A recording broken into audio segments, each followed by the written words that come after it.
Transmission.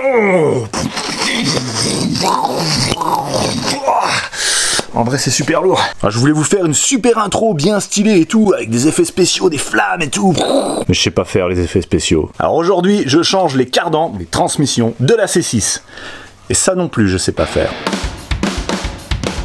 Garage bagnole et rock'n'roll, garage bagnole et rock'n'roll, garage bagnole et rock'n'roll, garage bagnole et rock'n'roll.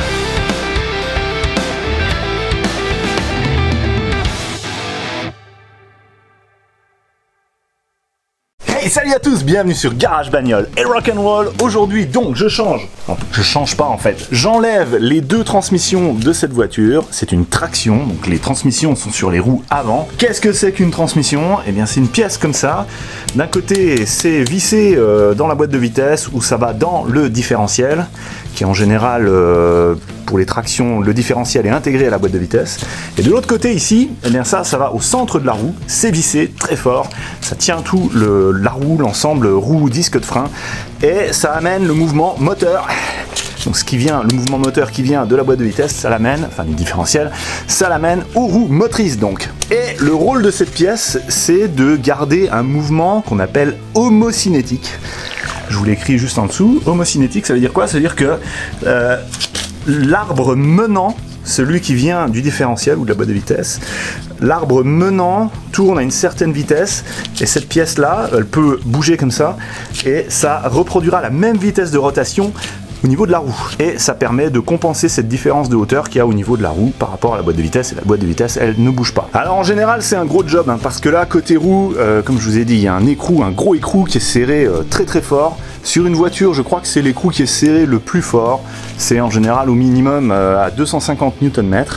Et après, il suffit que ce soit un petit peu rouillé et ça devient très très dur à enlever. Et sur la C6, ils ne nous ont pas facilité la tâche. Je vous montre pourquoi.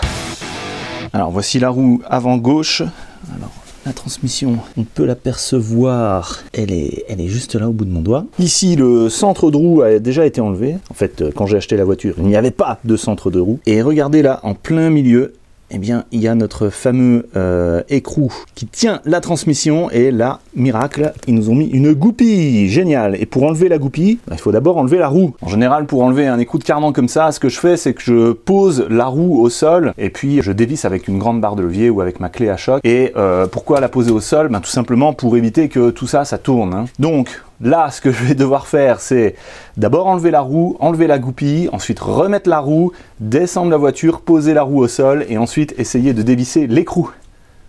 Et comme je vais la redescendre de ces rampes, remettre les roues au sol, eh bien je vais en profiter pour corriger une erreur que j'ai fait, une erreur. Je vous avais dit que pour lever cette voiture, il fallait la mettre en position haute, enlever le bouchon et ensuite la lever. C'est faux, c'est faux. En fait, j'ai mal lu la doc, c'est soit l'un, soit l'autre. Donc, soit on la met en position haute, on la lève comme ça, on travaille dessus, on la repose en position haute, soit on amène la voiture dans la position qu'elle est, on ouvre le bocal de LDS, on la lève, on travaille dessus et on la repose et on referme le bocal de LDS tout simplement. Et pour travailler sur tout ce qui va être suspension, train avant, train arrière, c'est mieux de la mettre en position basse pour libérer les contraintes qui sont sur tous les éléments, toutes les liaisons au sol, les triangles, etc. Donc c'est ce que je vais faire, je vais la descendre, je vais la mettre en position basse et puis ensuite je vais la lever comme ça, toujours en position basse. Merci à Paul Turgis, Alexandre Roussel, EA Flip FR de m'avoir fait remarquer cette erreur.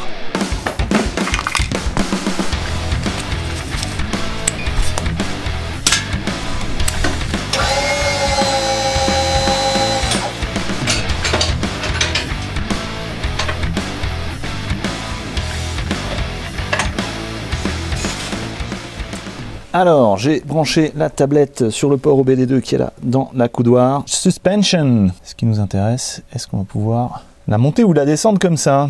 Alors, on peut dépressuriser ou ajuster la hauteur ou configurer. Je vais voir dans configuration juste. Configuration manuelle. Ouais, bof. Je vais essayer simplement de dépressuriser, ça se trouve ça suffit pour la redescendre. Alors, il fait un test, voilà, avec le moteur éteint, on va faire OK, allez. 3 minutes. Eh ben, allez, ok. Alors, je vais voir dehors si ça descend. Oh oui, ça descend, ça marche. Oh. Ok, donc là, il y a l'avant qui descend d'abord. Faut que je fasse gaffe parce que Merde. Il y a le bloc là qui gêne. Ça ne va pas. Ça ne va pas. Ça ne va pas. Elle descend trop bas. Elle est sur le pont Quick Jack. Ok, l'arrière est descendu aussi. En fait, je crois que j'aurais pu faire ça simplement en la laissant monter sur le pont. Et oui. Bon. Il nous dit qu'il faut encore attendre. Ok, c'est terminé. Alors là, ils nous disent quoi? Ils nous disent de couper le contact et d'attendre 1 minute, de déconnecter la batterie, et tout ça pour s'assurer que le CPU, l'ordinateur, sauve ses données dans la mémoire. Bon, ok, je vais faire ça alors. Hein. Ok, alors pendant que j'attendais, il se passe quelque chose. Apparemment, il repompe. Il remet sous pression. Et c'est pas plus mal parce que là, la voiture, elle est carrément sur le pont et elle est trop basse, je pourrais pas la lever comme ça. Ok, ça s'est arrêté. C'est arrêté, elle est toujours trop basse. Bon. Je déconnecte et je laisse débrancher 5 minutes. Bon, c'était vraiment pas une bonne idée de libérer toute la pression du circuit comme ça, parce que là, elle est quasiment par terre. Comme j'ai pas vu sur la tablette s'il y avait moyen de la remettre à une certaine hauteur, j'ai vu que libérer la pression. Je vais rebrancher la batterie, je vais démarrer le moteur, et puis je vais la relever. Hop. Oh, mais qu'est-ce que c'est que ça? Un Rodius. Il est toujours là. Alors, est-ce que ça démarre? Alors, j'ai le voyant des phares qui clignotent, mais c'est normal, je les ai enlevés. Oh là là, bien. Bien, bien, bien. Alors, je la monte. Ok, alors il savait pas qu'il était déjà en bas là. Je me mets position mi-haute. Ok. Je vais essayer de remonter un peu, hop. Bon, je la redescends, position basse.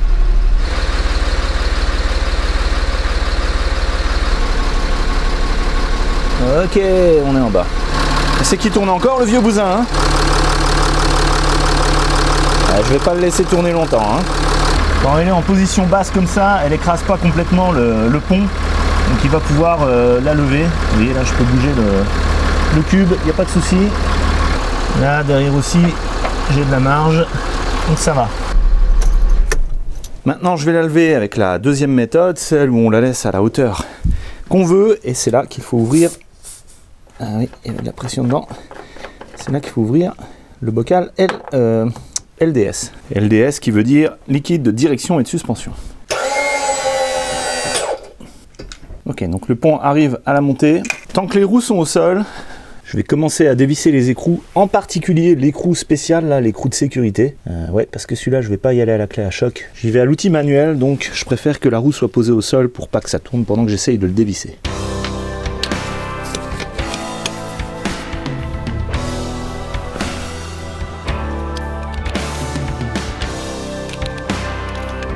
Pareil de l'autre côté. Allez, on lève tout ça.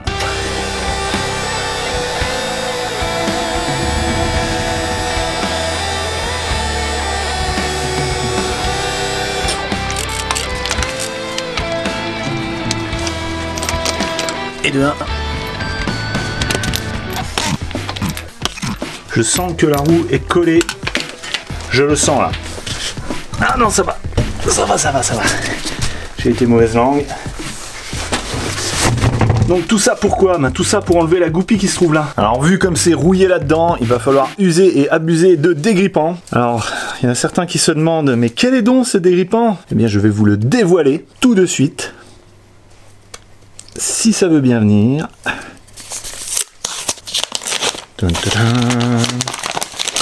Je sais qu'il y en a parmi vous qui savent déjà ce que c'est. Que c'est quand même le dégrippant le plus connu de l'univers, la WD-40. Et oui, cette vidéo est sponsorisée par WD-40.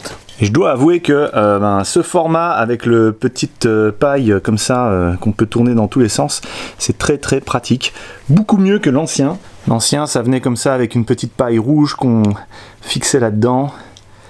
C'était pas terrible, on a eu mal à le mettre.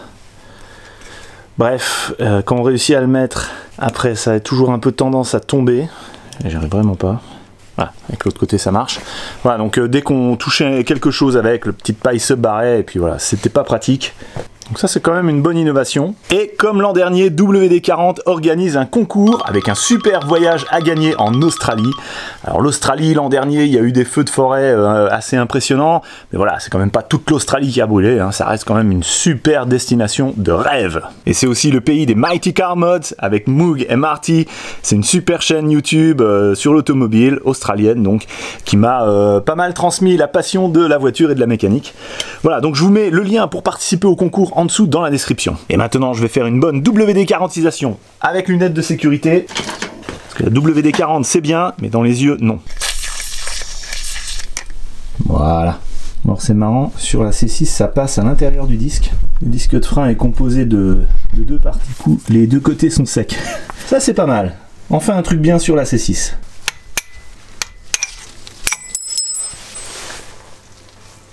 J'ai mesuré la taille de cet écrou et j'ai trouvé 35 mm. J'ai pas de douille à impact de 35 mm, j'ai une 36.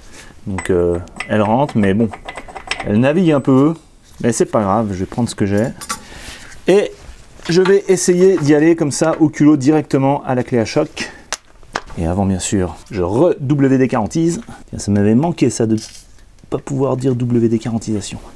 Eh oui, c'était dans les premiers épisodes. Alors, on y croit. 3, 2, 1.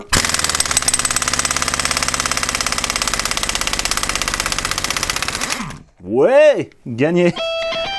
Et oui, malgré son âge, elle fait encore le boulot, cette clé à impact. Et voilà le fameux écrou de Carnan, serré très fort. Ok, ben c'est impeccable ça. Si c'est venu de ce côté-là, ça viendra de l'autre côté. Bon, ben c'est bien ça, ça veut dire que je peux terminer de la monter sur le pont.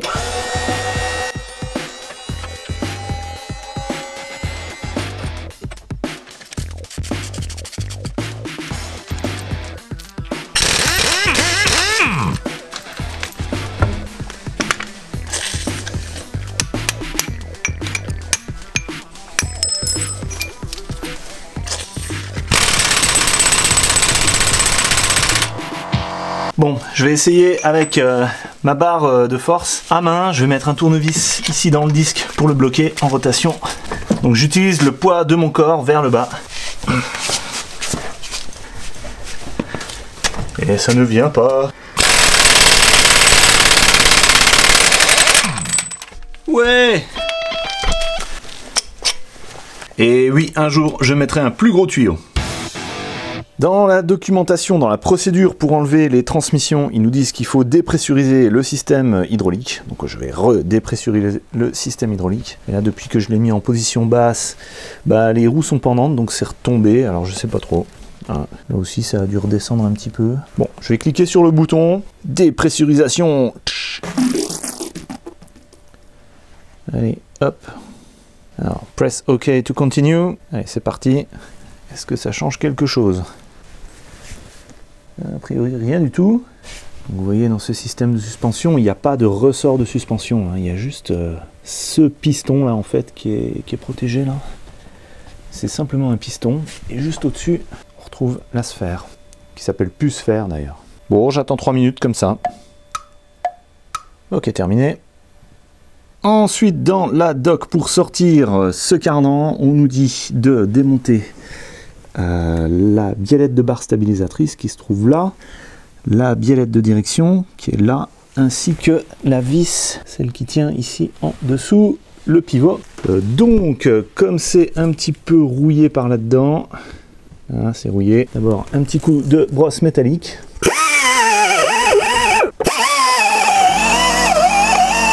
Pareil là. Bon, ici c'est déjà plein d'huile, donc c'est bon. Par contre là-bas, WD-40. Hop. Ici aussi. Et j'en mets aussi plein là-dedans. Hop. Pour pouvoir le sortir. Je fais pareil de l'autre côté, je laisse agir toute la nuit. Et puis on se retrouve demain. Pour vous, c'est tout de suite. Et paf, transition à la coupable de tout, que je salue au passage. On est le lendemain. Je vais sortir d'abord la transmission avant gauche, et pour ça je vais démonter la biellette la rotule de la biellette de direction. Donc j'enlève l'écrou là, et j'ai déjà un problème parce que vous voyez ici là, il y a une une espèce de bague là autour de l'écrou. Je peux pas prendre l'écrou sur toute sa longueur. Est-ce que ça s'enlève ça? Est-ce que c'est juste un petit truc de protection. Qu'est-ce que c'est? Pourquoi ils ont fait ça? Franchement, c'est du plastique? Ah ouais, c'est du plastique en fait. Vous pouvez voir, c'est du plastique. Voilà, ça se tord. Ok. Mais ça m'aide pas ça les gars. Hein. C'est quoi? C'est du 17, du 18, on sait pas. Bon. Ça a l'air d'être du 19.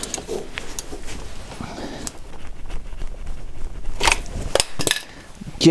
Excusez-moi. Évidemment, ça rentre pas.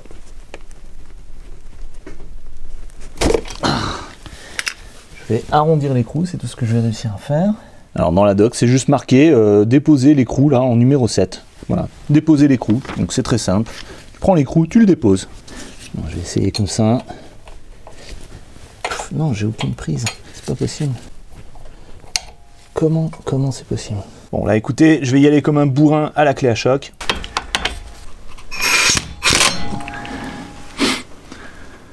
Non, j'arrondis le truc. Je l'arrondis. Ah! Il y a quelque chose qui a tourné, ouais. Wouh! Et voilà, ça c'est génial, c'est génial. Ça aide bien, vraiment, super, merci. Hein. Bon, alors après c'est un écrou qui est un petit peu spécial, il y a ça autour qui est censé tenir sa bague en plastique là. Écoutez, c'est la première fois que je vois ça. J'imagine que cette bague elle a un rôle quand même, c'est d'éviter que de la graisse rentre, s'infiltre là dans le cône. Ce qui peut aider au démontage. Parce que bien souvent, ce qui nous bloque dans... bon, je vais y aller doucement au marteau, hein, je tape pas sur les filets bien sûr. Mais ce qui nous empêche de sortir les rotules de direction ou de suspension, c'est quand il y a soit du dégrippant, soit de la graisse qui vient se mettre dans le cône qui est... je vais vous montrer le cône de la tige de la rotule. Ok, non, je vais pas faire plus.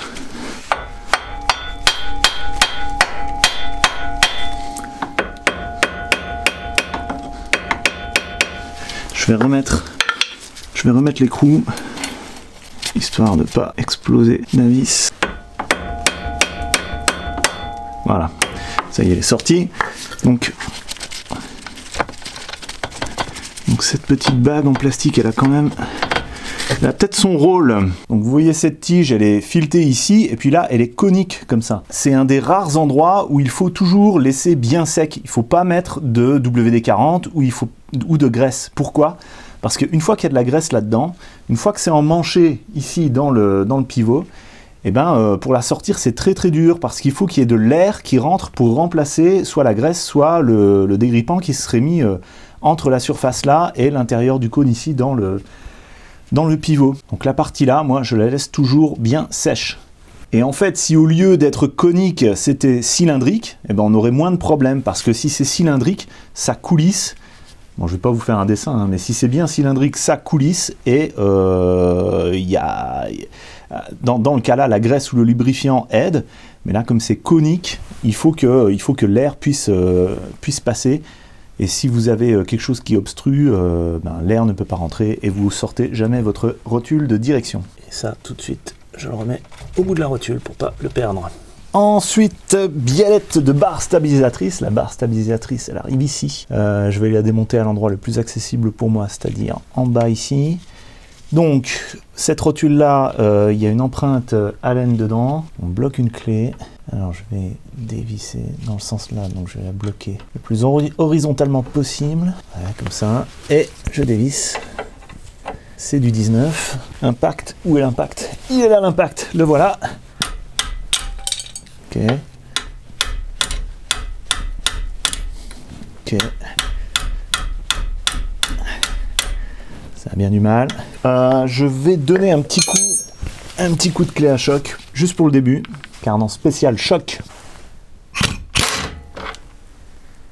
C'était pas bon là ce que j'ai fait. Je réessaye avec ma douille longue. Voilà. Là ça va être mieux. Voilà. Donc j'ai eu le premier tour et pour continuer, je bloque et je termine à la clé plate. Voilà, là ça marche. Oh, j'ai même mieux que ça. Clé plate à cliquet, avec la tête articulée comme ça va faire gagner du temps. Alors... Oh oui. Facile.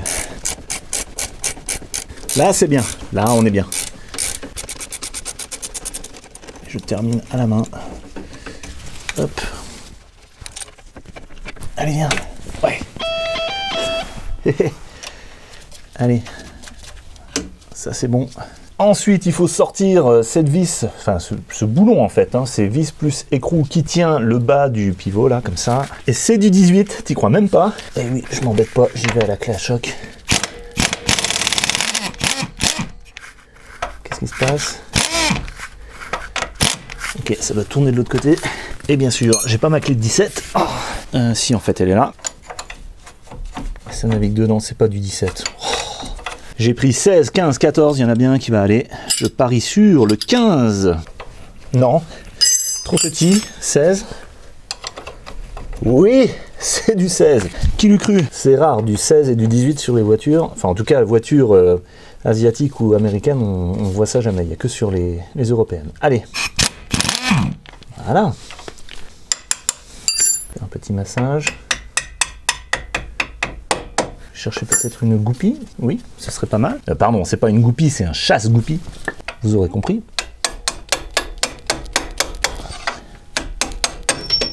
Oui. Ah, tout ça descend. Bon, je reforme le boulon. Ok, j'y suis presque. Alors, je vais quand même démonter ce support là qui tient les câbles. Ça, c'est les câbles d'indicateur d'usure des plaquettes de frein. Vous voyez qu'il y en a un qui est débranché là. Et puis de toute manière, apparemment... Le câble est sectionné. Ça devait venir par là et être branché là derrière.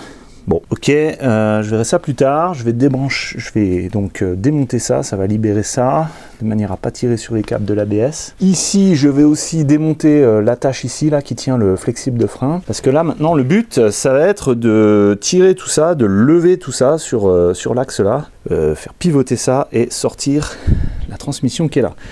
Alors, la WD-40 a agi toute la nuit ici, dans l'axe, dans les cannelures. Donc, tiens, qu'est-ce que tu fais là, toi?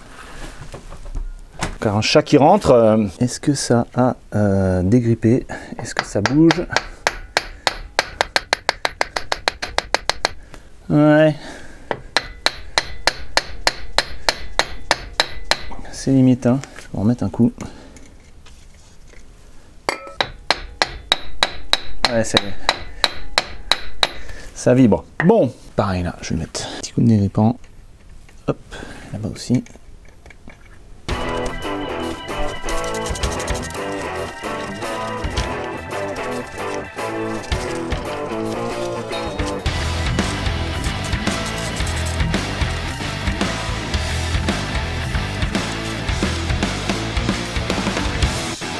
Alors maintenant, d'après la doc, je vous lis, hein, j'en suis au chapitre 2.1, transmission gauche. Dégagez la transmission gauche en faisant pivoter le demi-train avant vers le haut, déposez la transmission gauche.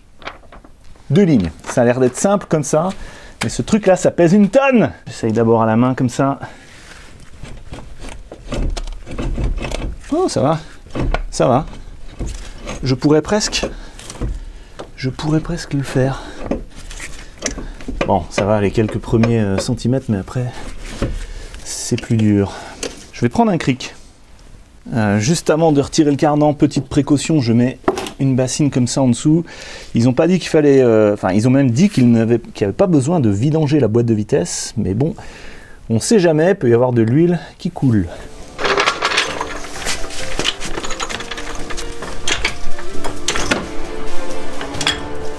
Et là, je suis en train de bloquer ma lampe là-haut. Ça ne va pas.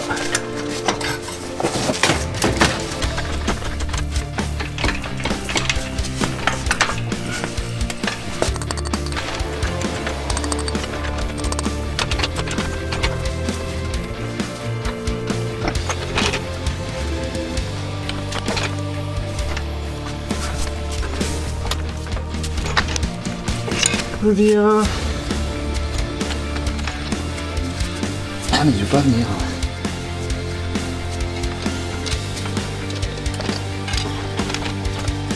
Oh, ce truc de fou que c'est. Peut-être que... Donc comme ça... Il me faut une barre plus grande.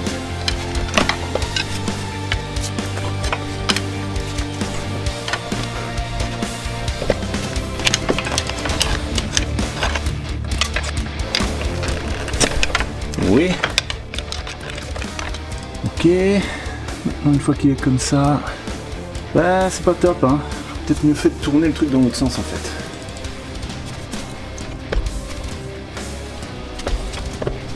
Est-ce que je peux le sortir par là?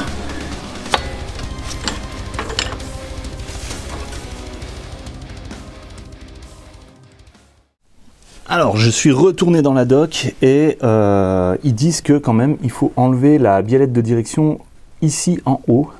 Ça fait aussi une tige qui tient à la base ici du piston. Et c'est peut-être ça. Voilà, ça arrive ici de l'autre côté. Et c'est peut-être là le fait que ce soit encore lié au piston qui est là, qui m'empêche de faire tourner ça correctement vers l'extérieur pour sortir la transmission. Donc, eh bien, je vais virer ce gros écrou là. Et vu que, une fois de plus, le filet est bien rouillé, ce sera brosse métallique WD-40.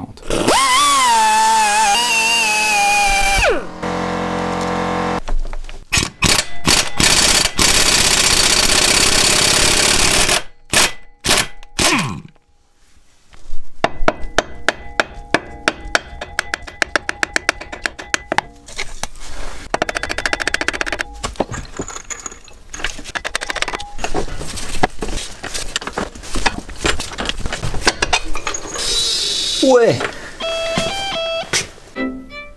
Mais qu'est-ce que tu fais là, toi? Attention, ça va secouer. Est-ce que maintenant, comme ça, à la main, ça vient? Oh oui. Et voilà. Oh, c'est beaucoup plus simple.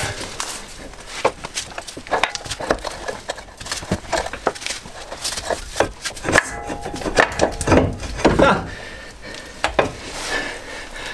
Yes. Et de une. Ok, faut que j'enlève la plaque là maintenant, qui est tenue, qui va super loin là-bas. Elle est tenue par des sortes de clips vis comme ça. C'est un peu bizarre, c'est la première fois que je vois ça. Il suffit de les tourner à 90 degrés, mais c'est pratique, hein. Il suffit de les tourner à 90 degrés et hop, ça descend et ça tombe tout le temps. Dernière. Voilà. Oh, c'est dégueulasse, c'est plein d'huile. Alors, petit point sur la situation. Donc, la transmission de gauche est enlevée. Celle de droite, c'est un peu plus compliqué parce qu'elle est plus longue. Elle fait, vous voyez, toute la longueur ici jusqu'au moyeu là-bas. Elle passe là-bas derrière. Difficile de vous montrer. À un moment donné, il y a un palier de transmission. Je vais essayer de vous le trouver. Le truc est là-bas tout au fond. C'est difficilement accessible. Ça va être coton pour le sortir. Bon, je commence par dégager tout ça pour pouvoir sortir le côté là de la transmission. Vous avez déjà vu, c'est la même chose que de l'autre côté, donc je vous le fais en accéléré.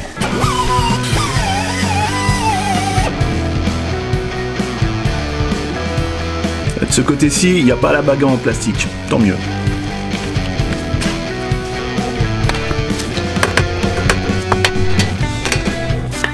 Ok, extracteur.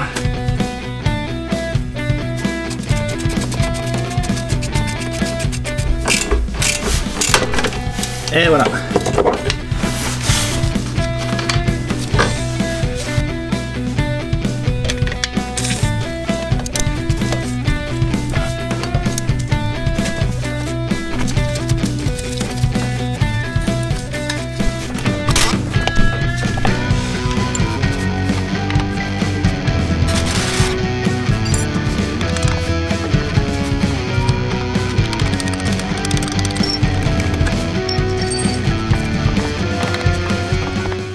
Ok, donc j'ai toute la partie là qui est libérée, délivrée, je peux la bouger.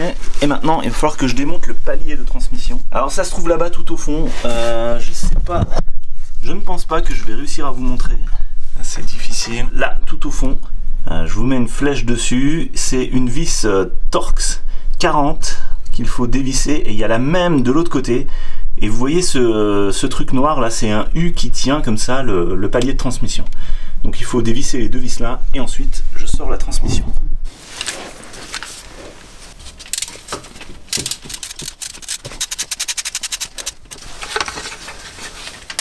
Ah, vous voyez rien, moi non plus. Ok, une première vis. Tada! La deuxième c'est encore pire, faut quasiment deviner où elle est.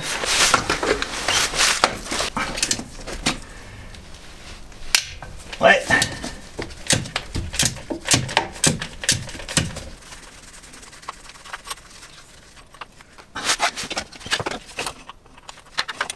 Donc là, agrippe-tout magnétique, absolument nécessaire.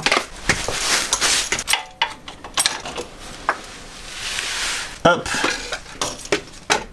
Et maintenant, je peux sortir ce fameux U là qui tient la transmission. Et voilà. Voilà. Donc maintenant, je vais pouvoir sortir le cardan. Hop.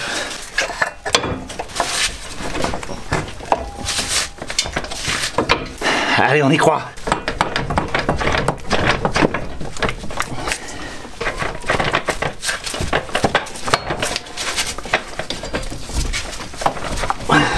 Peut-être l'aider avec le marteau ou tout simplement avec une barre de levier. Ce sera peut-être mieux, moins violent.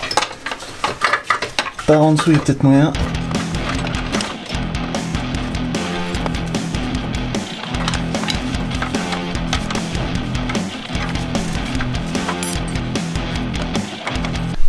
Ah, ça vient pas, hein.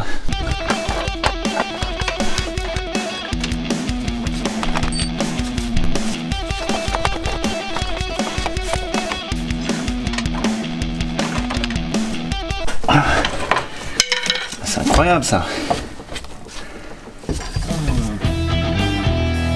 Je vais arrêter cette vidéo là, ça sert à rien que je continue et que je m'acharne là-dessus parce que là je risque soit de péter quelque chose, un outil ou une pièce sur la voiture, soit me blesser, soit carrément mourir écrasé sous la voiture. Alors c'est une demi-victoire, hein, j'ai sorti une transmission sur les deux, mais voilà, la deuxième elle est dégagée, ça permet quand même de sortir le moteur. Je pense que je vais pouvoir le sortir, le faire pivoter un petit peu comme ça pour avec la transmission attachée, c'est pas un souci à ce niveau-là, l'objectif est réussi. Je remercie WD-40 d'avoir sponsorisé cette vidéo. WD-40 c'est pas seulement le dégrippant multifonction, mais ils ont aussi une gamme de produits spécialisés. Je vous mets les liens vers tout ça en dessous dans la description. Dans la description, je vous mets aussi le lien vers le concours WD-40. Il n'y a que ceux qui jouent qui peuvent gagner, hein. Donc allez-y, participez. C'est très simple pour participer. Vous prenez une photo de ce que vous faites avec le dégrippant WD-40. Alors ça peut être soit de la mécanique, soit simplement les gonds de vos portes, de vos volets, votre chaîne de vélo, j'en sais rien. Prenez une photo, vous participez et là vous aurez une chance de gagner le voyage en Australie, le pays des kangourous, des koalas, de Mighty Car Mods et du didgeridoo. Allez, ça devient bon là, le projet C6 avance. Dans le prochain épisode, il y aura une surprise. Si tout va bien, il y a un invité spécial. Moi c'est François, je vous dis à la prochaine sur Garage Bagnole et Rock'n'Roll.